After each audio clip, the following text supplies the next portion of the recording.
Hello you guys, welcome back to my channel. If you're new here, hello, I'm Allie, and today I finally have another part of my 3 books by series.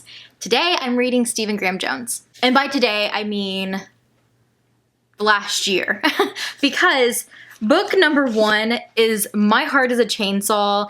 This is the Indian Lake trilogy, which I have all 3, and I'm going to be reading all of them and compiling them into a vlog or some type of video concept where I'm probably going to talk about spoilers and go into more details there. But I've talked about this book in 2 videos already. I read this last October, I believe, for a readathon, and I had really mixed emotions and feelings about it. It was My Heart is a Chainsaw, which, oh my gosh, ripped my heart out, make me cry. I was bawling my eyes out at the end of this book. And I want to tell you guys, reading this book, I've heard so many mixed thoughts about it that going into it, I was just kind of like, really, this is it? Like, this is the book? And I'm like, it's not bad, but it's like not anything that I was I wasn't expecting it to be this way. And there was even times where I was just like, all right, I'm ready to kind of like wrap this up. Come on. And then the ending and just ripped my heart out. Oh my God. I am definitely going to be picking up the next one. I think it was actually on my 23 and 23. So I really want to get to it soon. But definitely not what I was expecting, but I enjoyed it nonetheless. And oh, it was a good cry. Sad, good cry. So then I read this again just this past, a month or 2 ago, and my feelings just like flip-flopped completely. It's not that I ever hated this book, it's just that now I freaking love this book. There's over 70 movies that were mentioned throughout this book, which is absolutely insane. Stephen Graham Jones is just such a genius.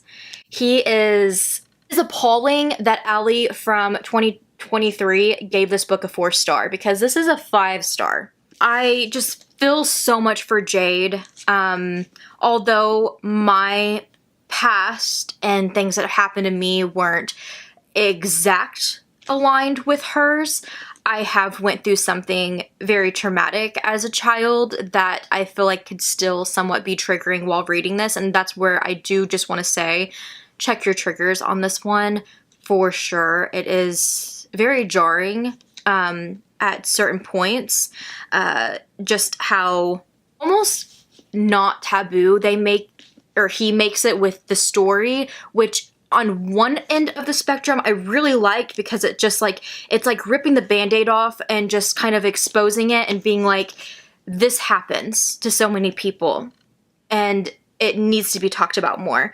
But there's also that part of you where if you're not in that good mental health space, I would just beware, because you don't want it to be a bad trigger for you either. I feel like he did it in a very amazing way, and I also just want to say, if you read this book, if you make it through this entire book, do not skip the acknowledgement section.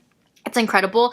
If you have the audiobook, Stephen Graham Jones actually reads it, and it was incredible. Not only does he talk about his love for slashers, mentioning a bunch of the movies in it, and what inspired him with this book, how long he's been writing this book and keeps shelving it because he's like, it could be better, or it's not its time yet. How he came across a news article about a Native girl who went through something very tragic, which ends up being Jade's story, and showing the light on it, and how he words everything is just so incredible. By the end of this book, I was tearing up again, and then I get to the acknowledgements and I cried, like, just like kind of reminiscing about like horror movies with him, because he's so passionate about it, but then also like tearing up talking about this Native girl, her story, like how he wanted to, like, you know, write the story. And then also, even at just the very end, I think I mentioned this the last time I read this, and I just, it literally pulls at the heartstrings every time. He thanks his wife Nancy, who had to get up really early in the morning for her job, but she would stay up super late watching all the horror movies with him because he was too afraid to watch them by himself. And he thanks her for keeping him safe all those nights. and that the only time he hasn't been wrong was when he told her that maybe we could make a life together and grow old holding each other's hands. My heart is a chainsaw, yes, but you're the one who starts it. Oh, so sweet. Oh my god. His acknowledgments just pulls the whole story together, and it is a fun ride. You guys, it's a slasher, there's gory bits, and Jade is very confusing at times, but she is such a young troubled girl, just like really going through it, and has so many wounds that have not been able to even start healing yet. So you come to realize that, and I feel like trying to get in that headspace, you can understand her a little bit more and where she's coming from. And I'm super excited to continue it and see where her story goes. Anyways, all of that to say, this book is absolutely incredible. The story's incredible, the writing's incredible, all the horror movie references. If you are a Final Girl lover and a horror fanatic, you will absolutely eat this book up. If you love slashers and just 70s, 80s, 90s, even 2000s and on book references or movie references, horror movie slashers in particular, you will just absolutely love this. It's so creative and so well done. Amazing book. Honestly, I just feel like I'm at my prime time to read this too, but this is probably going to be in my top 10 books of the year. I loved it so much, and I am just shocked it wasn't last year. Shocked. Anyway. So my first book by Stephen Graham Jones is a solid 5. I don't think my mind's gonna change at this point because I just absolutely adore this book now. Maybe I just didn't read it at the right time for where I was at in my life, but now I am there and I absolutely loved this. I love all of the horror movie mentions, all the different slashers, and I might be a part of the unpopular opinion of absolutely adoring Jade Daniels. She's quirky, she's weird, she's different, but you know what? I just love her. Now, while I could make my life a lot easier and just continue the series, I was like, no, I don't do that with this series. 3 books by a certain author is a series where I want to deep dive into that author's work, and I don't want to just stick to one series. I want to branch out. I want to read more of their work, their different series, so that I can really get a gist of how I feel with this author, with their writing. Because if I pick up one from a trilogy or a series and I absolutely adore it, who's to say I'm going to do that with like another one of their books or another one of their series? And the same with if I pick it up and I hated the series, who's to say I would hate one of their other ones? So I'm gonna stick true to that. I am, like I mentioned, going to be reading these in an upcoming vlog or book video. So if you have read these and you want a spoiler-filled vlog, stay tuned for that one. Instead, the full moon readathon came around. One of my cards I had to collect was the werewolf. So what better time than to read Mongrels?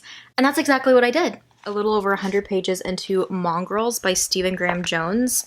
This is my werewolf, I think, involved or something like that. I am falling down a Stephen Graham Jones black hole right now. I did the same thing with Paul Tremblay, which is so funny because Paul Tremblay actually is on the cover.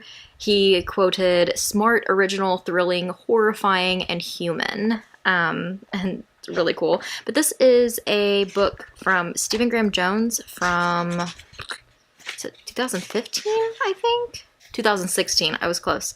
And I seen this cover a long time ago, and this was back when I was like, I really want to read Stephen Graham Jones, and I still hadn't, but this really intrigued me. Although, if I haven't said it already, werewolves have just never been a favorite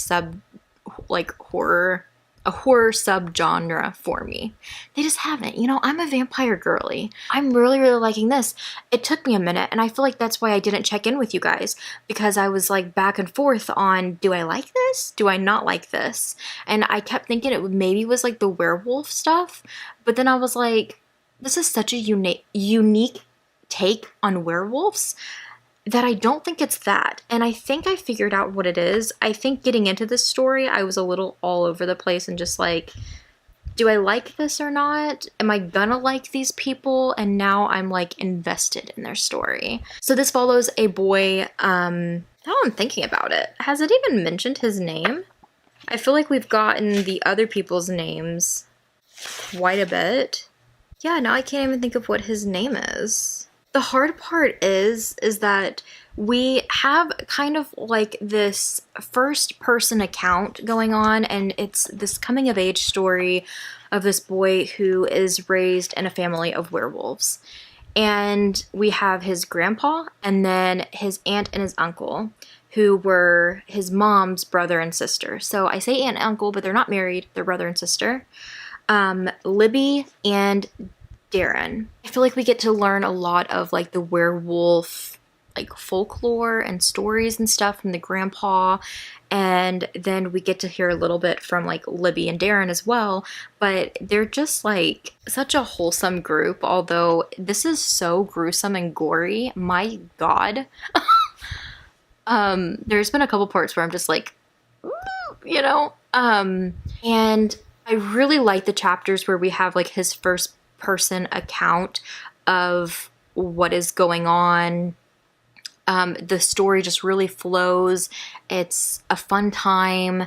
But then every other chapter is like from a narrator standpoint. So pretty much like a third person, where it's really strange because it's almost like it's, now that I think about it, I'm psyching myself out. Does it never say his name? Because in the chapters where it's like from the narrator's point of view, it just calls Libby and Darren aunt and uncle. Like, the aunt did this, the uncle did this, or the uncle said this. The main character himself, he's always just known as like something else. Like in one chapter they refer to him as the biologist. Another chapter they refer to him as the criminal. Another one I think is like the prisoner, and like they're like funny takes on like his personality of what just happened in the previous chapter, but it's still just like so confusing. And at first I hated it, and I was like bouncing back and forth between chapters to the story that I was loving to then going to this narrator who's talking about them, and like it's just this third person perspective and just the wording of everything.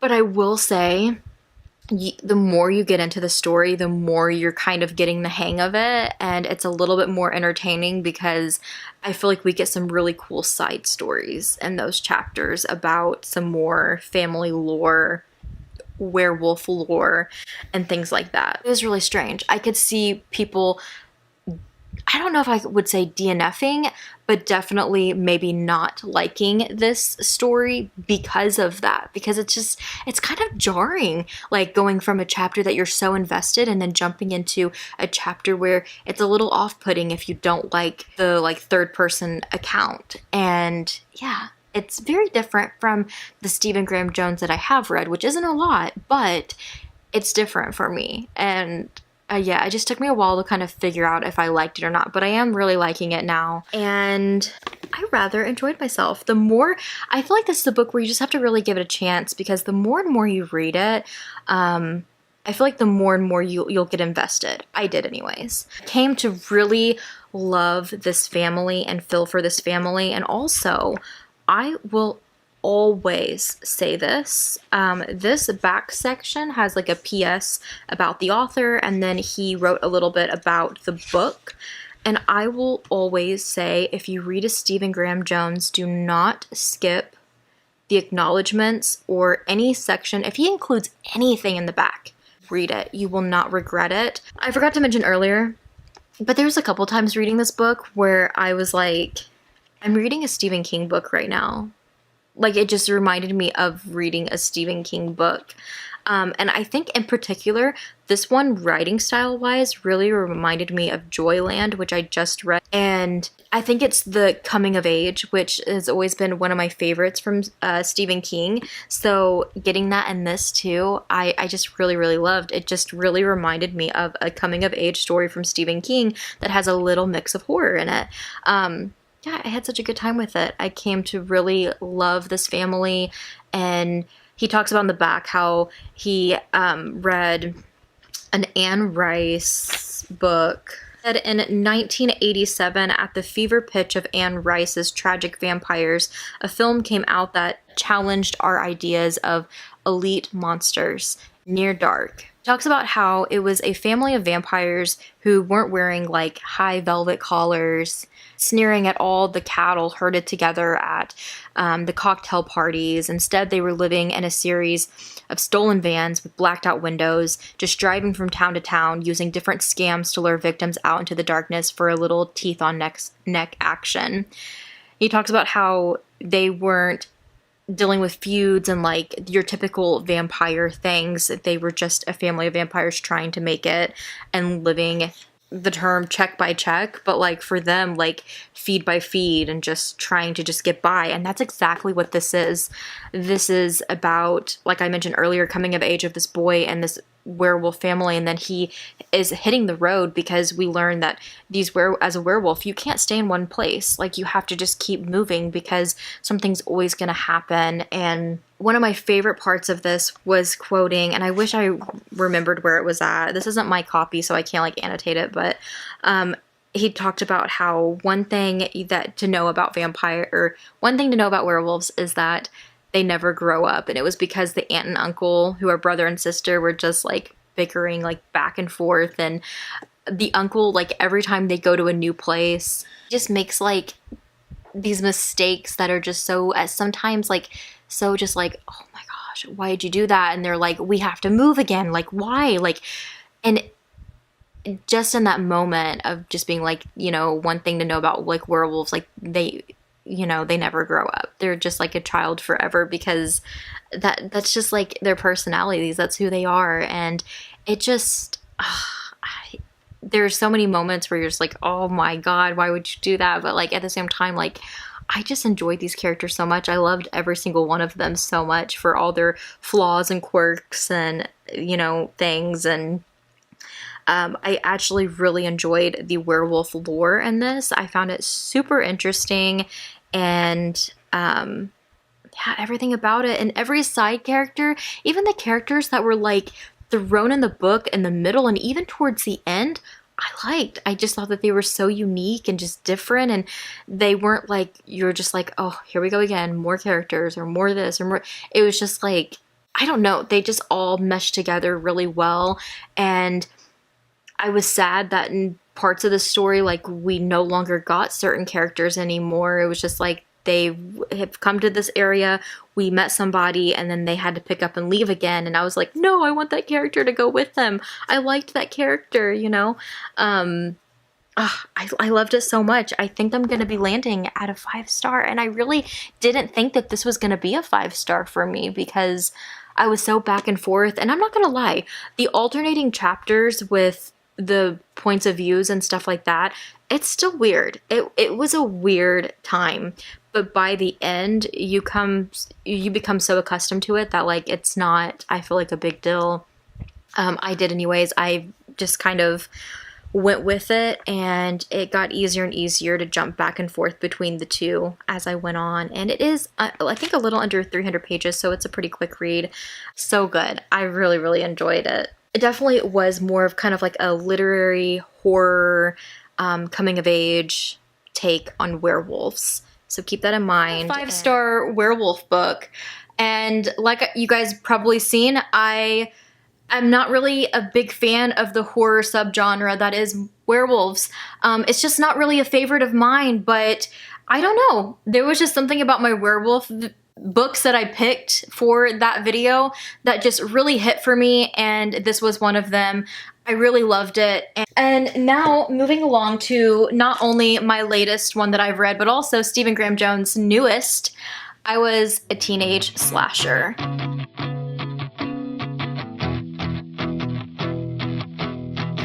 Each morning I've been jumping into this and absolutely getting confused every single time. I did have to kind of stop the audiobook with this one, or kind of do like a tandem, because it can be rather confusing at times. I am somebody who adores Stephen Graham Jones, but I literally can tell you I had no idea what I was stumbling into with this one, because it was not what I was expecting. This is very much literary horror, and it is I feel like if you are a Stephen Graham Jones fan, you will absolutely love the writing on this. It's so good in a way of really describing his characters and doing almost this coming of age, but it's from the point of view of a teenage slasher, which, yes, he will remind you 50,000 times throughout this book that he is in fact a teenage slasher.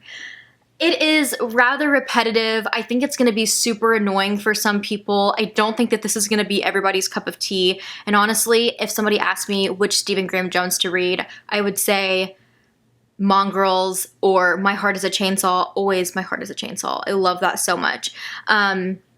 Over this one, because I feel like if this is your first Stephen Graham Jones, it might be a little off-putting for you to pick up his others, because again, it's repetitive at times, it's rambly, but I feel like the way he writes always reminds me of Stephen King, which you guys know I absolutely love. And I think that's why I adore his work so much, is that similarity, the nostalgic feeling of picking up one of his new books and almost feeling like I'm reading a classic is just, it never gets old. I absolutely love that about it. And I adored this story when it comes down to the friendship and that bond that there is between these two characters.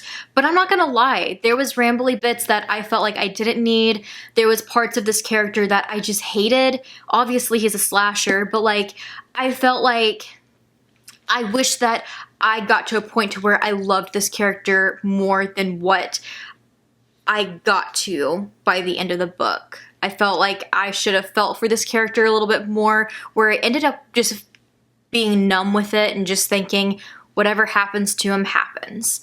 I think that Stephen Graham Jones was really going for a side to really make the reader feel for this killer and, you know, kind of root for them in the end. But I just kind of felt like it fell flat for me, just because it was really hard to get over the gruesome kills and then also have this like heartfelt, meaningful book about this kid. I don't know, it was a really hard one to like navigate and to balance, and I think it also took out a little bit of the fun of what a slasher is all about, which was really hard for me and is still kind of hard for me to like navigate around, because I feel like it's hard to have a more of like a meaningful book whenever you are just kind of in it for the thrill of a slasher. But with that being said, I again loved the writing and the majority of this, and I think it was just another great one by him. It's not a 5-star for me though. I wish that it was, but I think I'm landing at a 4 with it. I just wish that there was more to this. I wish that maybe it was a little bit more lighthearted and just fun and just slasher vibes versus getting something that is more deep and meaningful. I would have liked something a little bit more lighthearted and fun, and almost like just making the character more of an actual villain, I think would have just been such a good time. Instead of almost turning it into like a psychological thing that you're kind of like getting into his head, which I do find really cool. I liked the criminology side of it, of getting in the mind of the killer and this slasher and why he's doing the things that he's doing. But at the same time, I felt like those answers weren't ever like cut clear answers either. So it just kind of left you wanting more in that regard, than kind of just had me wanting it to just be more of just a fun slasher at that point. I still think that we could have had that deep, meaningful moment with pulling everything together and what his mom had to deal with, what his best friend had to deal with him, and all of that. Like, I kind of wish that we had more of that moment. But I will say, I feel like this book is a little bit more unique than anything I've ever read, because it is really deep diving into the killer's point of view, not really sugarcoating it, making it out to be he is what he is, but at the same time, really trying to make you feel for that character and make it more deep and meaningful. So it is unique in a way. I think it's cool. There's a lot of concepts about it that I really do like. I just feel like it didn't cover everything that I wanted it to, which makes me wish that I would have, makes me wish that it was more of a fun slasher, because I think I would have liked it more and rated it a 5. Which brings me back here to wrap up this video. what I will say is I'm a Stephen Graham Jones fan. I just am. I'm a diehard fan now. But with that being said, I can definitely see the differences in his work. I know what works a little bit better for me, what I enjoy from him. I know that some of this might be a little repetitive, but his writing style reminds me so much of reading or picking up and reading a nostalgic Stephen King book, and I like the rambly bits that a lot of people might not. I like some of the repetitiveness. I love his characters. I usually get to a point to where I just absolutely adore them, and I feel for them. My heart breaks for them.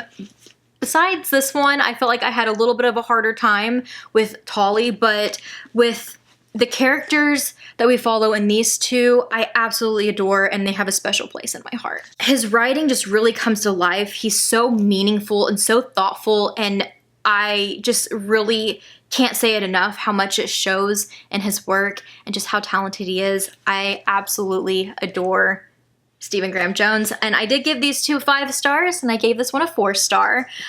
While there's certain areas of this one that just didn't work for me, I still think it was a great time. I enjoyed reading it still. I liked it. I gave it 4 stars, but it isn't an all-time favorite, and that really sucks. I love this cover. I love the title. I just wished it was something different than what it was, but it's Stephen Graham Jones, and he's going to be thoughtful, and he's going to be meaningful, and he's going to just really try to paint a picture of a character who is going through something tragic or doing something tragic, and really shedding light on the fact that we're all flawed. We all do things that we may regret in life, but there's still that human in us, you know? Like, we're all just human, and we all deserve to be treated like a human, no matter our flaws, no matter what we've done. And I think just kind of to show the humanity of people, and that, you know, it can be anybody. Anybody can be the final girl, or going through tragic things over and over again, dealing with your mental health, and having just a tragic way of life so far. Anybody can be a slasher. I mean, it could be your best friend. I guess not everybody could be werewolves, but I feel like there's so much that you can relate to with this as well.